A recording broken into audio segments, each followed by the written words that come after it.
स्वागत है आप सभी का हमारे चैनल स्टडी ईज पर, जहां पर स्टडीज़ हो जाती हैं एकदम इजी। तो आइए हम लोग आज की वीडियो पब्लिक एडमिनिस्ट्रेशन यानी कि लोक प्रशासन के बारे में जानेंगे। उससे जुड़े कुछ इम्पॉर्टेंट एमसीक्यूज सॉल्व करेंगे और अपने मार्क्स को गारंटीड कर लेंगे। तो आइए आज की वीडियो स्टार्ट करते। लोक प्रशासन एक कला है क्योंकि प्रशासक प्रशिक्षण द्वारा बनाए जाते हैं, ना कि पैदा होते हैं। लोक प्रशासन एक कला है क्योंकि प्रशासनिक कला को रुचि एवं परिश्रम से ही सीखा जा सकता है। अन्य कलाओं की भांति प्रशासन को भी अभ्यास से सीखा जा सकता है। प्रशासनिक कला में निपुण व्यक्तियों में कुछ गुणों की ज़रूरत होती है। तो उपयुक्त तीनों जो उत्तर हैं वो सही हैं हमारे। प्रशासन को कला मानते हैं सुकरात, प्लेटो, मैकावेली, इनमें से सभी। तो इनमें से सभी जो है वो प्रशासन को कला मानते हैं। लोक प्रशासन को अपने वर्तमान स्वरूप में अन्य सामाजिक विज्ञानों की भांति का विज्ञान मानने वाला विचारक है मर्सन। लोक प्रशासन के क्षेत्र में ऐसे नए नियमों एवं स्वयं सिद्ध सूत्रों का विकास हो गया है जिनके बारे में अनुभव के आधार पर यह कहा जा सकता है कि व्यवहारिक प्रयोग में लाए जा सकते हैं तथा उनके सहारे पूर्वानुमान लगाया जा सकते हैं। यह विचार किसका है? तो यह विचार चार्ल्स ए बेयर्ड का है। निम्नलिखित में से कौन सा जोड़ा सही है? तो कालांतर में लोक प्रशासन विज्ञान का रूप ले लेगा, ये बात उर्विक ने कही थी, तो ये उत्तर सही होगा। निम्नलिखित में से कौन सा जोड़ा सही है? लोक प्रशासन एक दर्शन। यह किताब मार्शल डीमॉक के द्वारा लिखी गई है। निम्नलिखित में से वे कौन सा जोड़ा गलत है?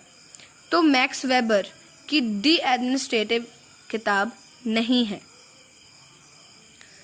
लोक प्रशासन की नवीन प्रवृत्ति है राजनीति और प्रशासन के दैत्य की समाप्ति, लोक प्रशासन एवं निजी प्रशासन का समन्वित अध्ययन, योजना, कार्यक्रम, बजट पद्धति। उपयुक्त तीनों। तो लोक प्रशासन की नवीन प्रवृत्ति इन तीनों को ही दर्शाती है। उत्कृष्ट प्रशासन की कटौती है कार्यकुशलता, मितव्ययिता, समान व्यवहार, इनमें से सभी। तो उत्कृष्ट प्रशासन चलाने के लिए हम लोग को के अंदर ये तीनों गुण होने चाहिए। आगे बढ़ते हैं हम लोग। निम्नलिखित में से कौन सा जोड़ा सही नहीं है? लोक प्रशासन नई दिल्ली। निम्नलिखित में से कौन सा जोड़ा सही नहीं है? नौकरशाही और अधिकार अभिमुखी प्रशासन, प्रशासन की सहभागी शैली, जन संगठन और ऐच्छिक संस्थानों की निम्नलिखित में से विशेष भूमिका रहती है विकास प्रशासन में। हम लोगों का हमेशा ये प्रयास रहता है कि प्रशासन का और विकास होना चाहिए, उसको जितना हम लोग विस्तृत कर पाएँ उतना अच्छा। तो इसका जो हम लोगों का जन संगठन और ऐच्छिक संस्थानों की जो विशेष भूमिका रहती है, तो वो भी विकास प्रशासन में बढ़ोतरी करने के लिए ही रहती है।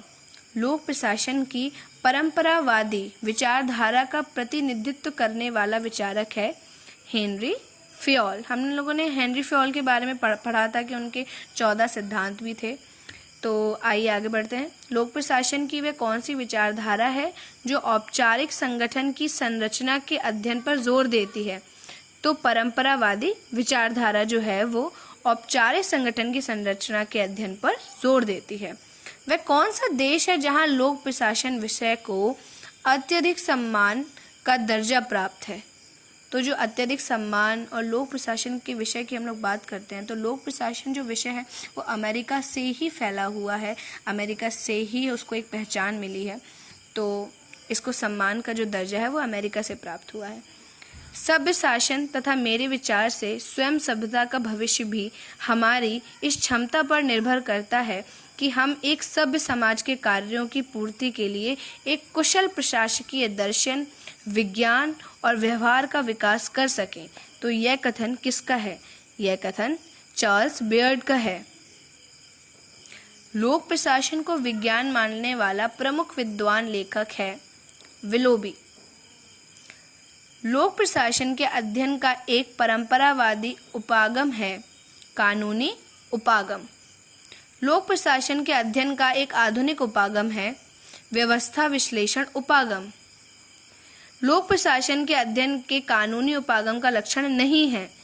यह लोगों के परिवेश एवं वातावरण के अध्ययन पर जोर देता है। तो आज के लिए इतना ही। Do like, share and subscribe our channel study ease for more informative videos.